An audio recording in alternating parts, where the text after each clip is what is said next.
Assalamualaikum anak soleh dan soleha. Apa kabar semuanya?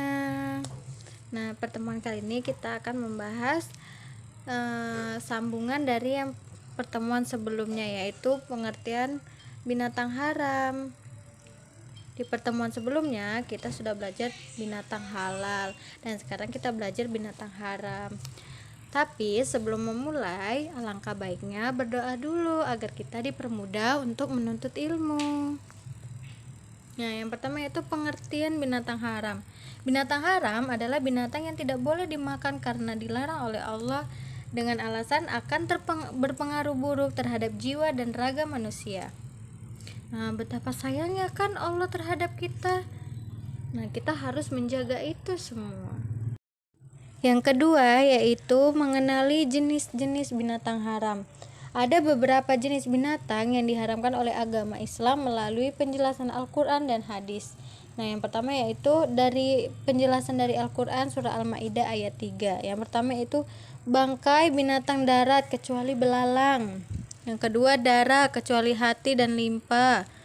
Yang ketiga daging babi dan semua bagian dari hewan tersebut. Yang keempat, binatang yang disembelih tanpa menyebut nama Allah. Yang kelima, binatang yang mati tercekik. 6. Binatang yang hidup di dua alam.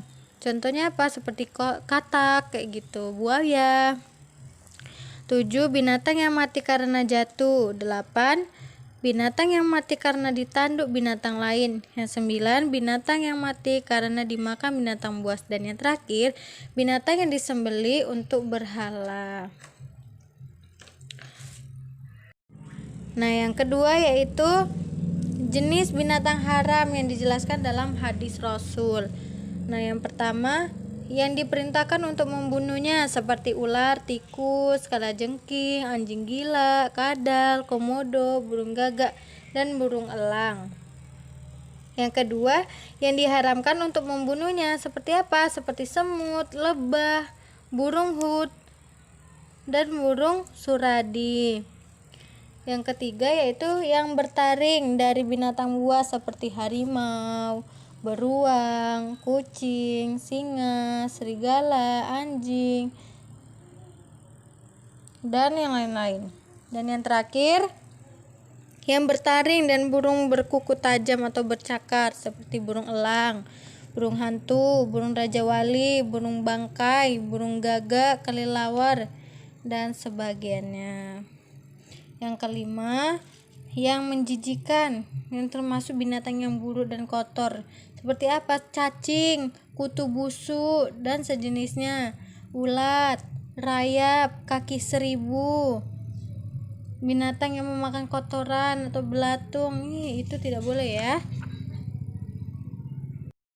Yang ketiga yaitu menghindari makanan yang bersumber dari binatang haram.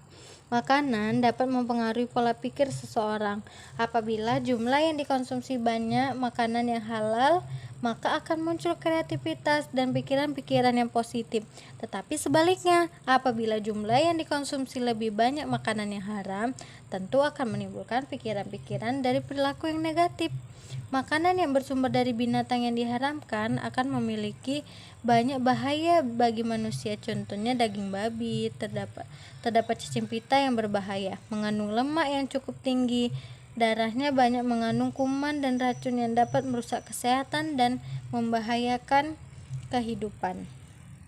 Supaya terhindar dari makanan dan minuman yang haram, perlu kita ketahui mengantisipasi antara lain yaitu seperti selektif terhadap makanan yang akan dikonsumsi, waspada terhadap makanan yang bersumber dari binatang haram, mencari informasi tentang makanan yang bersumber dari binatang yang diharamkan baik dari surat kabar, buku ataupun internet. Selanjutnya, tidak menggunakan obat dari hewan yang haram. Sabda Rasulullah, Innallaha anzalad da'a wad dawa'a wa ja'ala likulli da'in dawa'an fatadawaw wala tadawaw, yang artinya Allah telah menurunkan penyakit dan juga obatnya. Allah menjadikan setiap penyakit ada obatnya, maka berobatlah namun jangan berobat dengan yang haram. Hadis riwayat Abu Daud. Yang keempat yaitu akibat mengonsumsi binatang yang haram. Nah, bahaya mengonsumsi makanan dari binatang yang diharamkan yaitu akan menjauhkan diri dari rahmat Allah. Jadi kalau kita naudzubillah ya, kalau kita makan binatang haram seperti babi, anjing, kita akan dijauhkan dari rahmat Allah. Yang kedua, tertolaknya doa kita tidak dikabulkan. Doa kita, mau kita sungguh-sungguh berdoa sampai meratapi, sampai benar-benar khusyuk doanya, tapi doa kita akan tertolak karena kita memakan makanan yang tidak halal.